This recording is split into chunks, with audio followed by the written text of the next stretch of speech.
David had always loved visiting his grandmother. As a child, her old Victorian house, nestled deep in the woods of Black Hollow, had been a place of warmth and comfort. The scent of cinnamon and old books lingered in the air, wrapping him in nostalgia. But this time the visit felt different. His grandmother, Margaret Hale, had grown frail over the years. Her once lively eyes were now shrouded with an eerie emptiness, and her thin lips barely curved into a smile when she greeted him at the doorstep. David felt a shiver crawl up his spine, but he forced a smile. "Grandma, it's good to see you," he said, pulling her into a gentle hug. Margaret hesitated before embracing him with bony fingers. "You came back," she whispered, almost to herself. David brushed off the uneasy feeling and carried his bags inside. The house smelled different now, less like cinnamon and more like decay.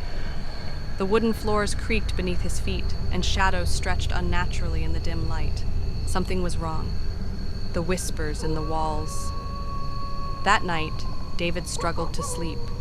The wind howled outside, and the branches of the gnarled oak tree scraped against the window pane like clawed fingers.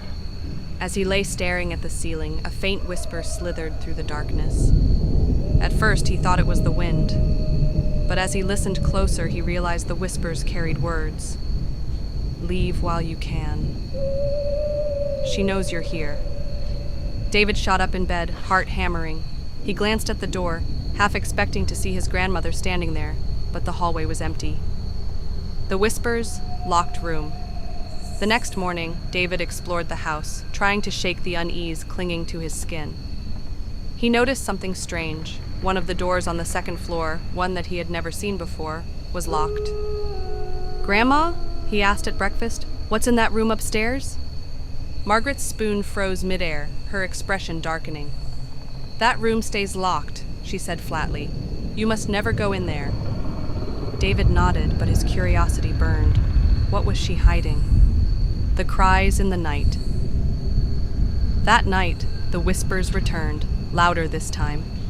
But now, they were accompanied by something worse, soft, agonized cries. They came from the locked room. David couldn't take it anymore. He grabbed a flashlight and crept toward the forbidden door. With each step, the cries grew more desperate. He reached out, hesitating for just a moment before gripping the doorknob. To his surprise, it turned easily. The door swung open. Inside was horror. The truth revealed. David's breath caught in his throat as the flashlight beam illuminated the room. It was nothing like the rest of the house. The walls were lined with ancient symbols carved into the wood, their meanings lost to time. A single rocking chair sat in the middle of the room, facing an old, dust-covered mirror. The cries had stopped. He stepped inside, the wooden floor groaning under his weight. The air was thick with a strange, metallic scent. He approached the mirror cautiously, his reflection distorted and shifting like rippling water. A shadow moved behind him. He spun around, but the room was empty. His heartbeat pounded in his ears. He turned back to the mirror, and his reflection was gone. Instead, he saw something else. The woman in the mirror. A woman stood in the mirror, her eyes sunken and black as voids. Her face was gaunt, her skin stretched too tightly over her bones. She reached out a skeletal hand toward him, her mouth moving soundlessly. David staggered back, knocking over the rocking chair. A horrible shriek filled the room, not from the woman in the mirror, but from the doorway. Margaret stood there, her frail body trembling. "You shouldn't have come in here," she rasped. "She's awake now." The woman in the mirror let out a deafening wail. The walls trembled, and the symbols began to glow a sickly yellow. David tried to run, but an invisible force held him in place. Margaret raised her hands, chanting in a language David didn't recognize. The mirror shook violently, the woman clawing at its surface as if trying to escape.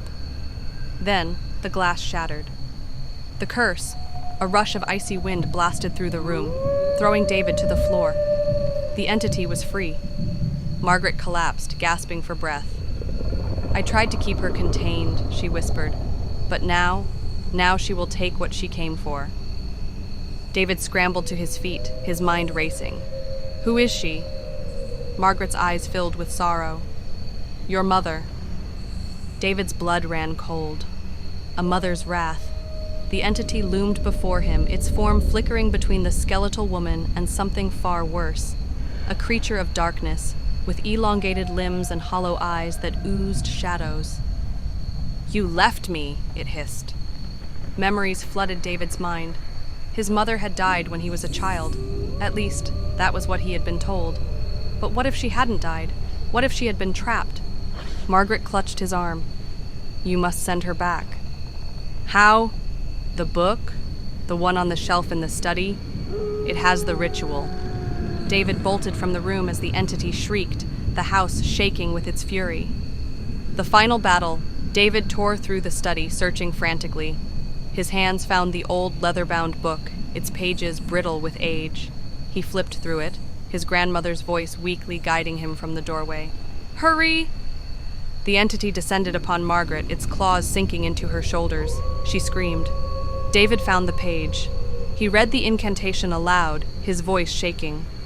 The house groaned, the walls closing in. The entity screeched, writhing in agony as a vortex of energy began pulling it back toward the mirror's broken frame. David! Margaret cried. With the last words of the spell, the entity let out one final, soul-shattering wail before it was sucked back into the void. The mirror reassembled itself, the glass smoothing over as if nothing had happened. The house fell silent. Margaret slumped to the floor, her breathing shallow.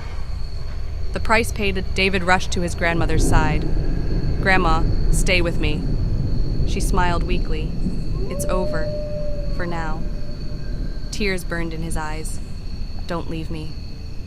Margaret touched his cheek. The curse is broken, David.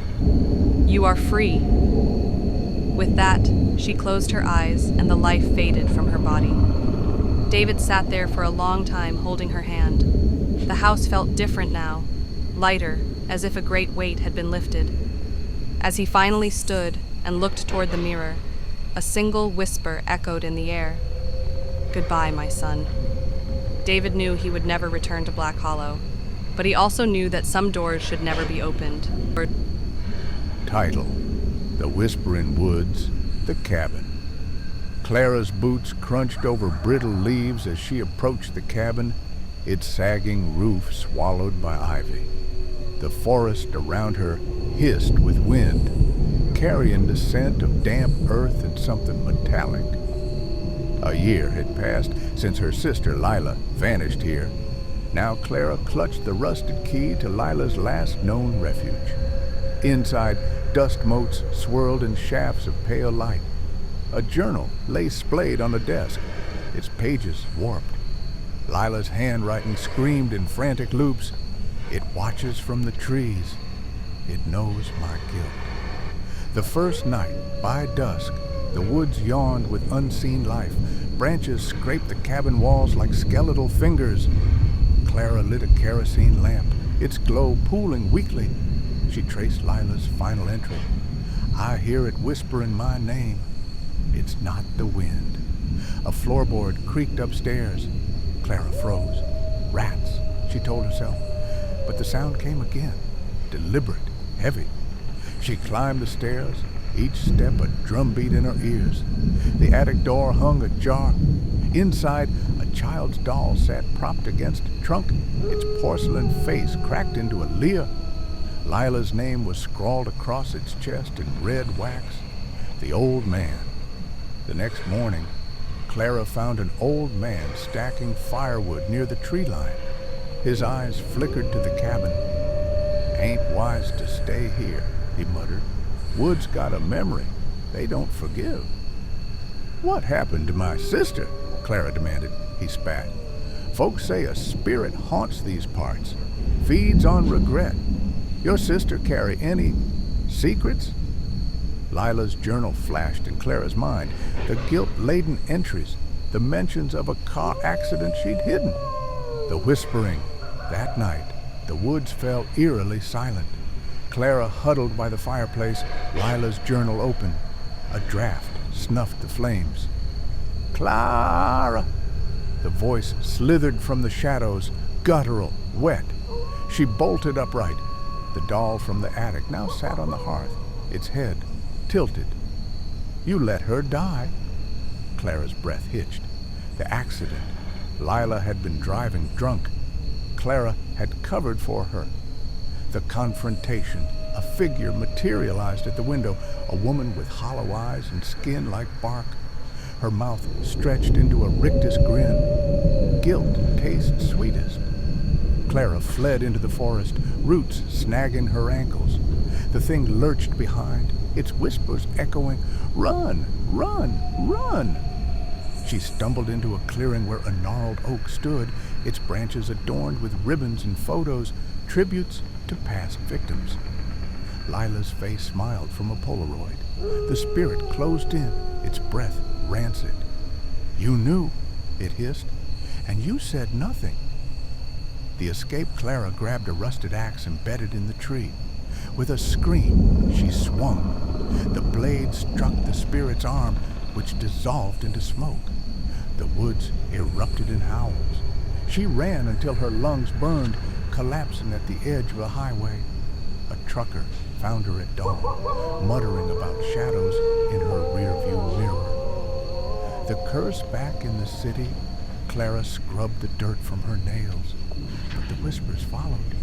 In her apartment, the doll reappeared on her bed.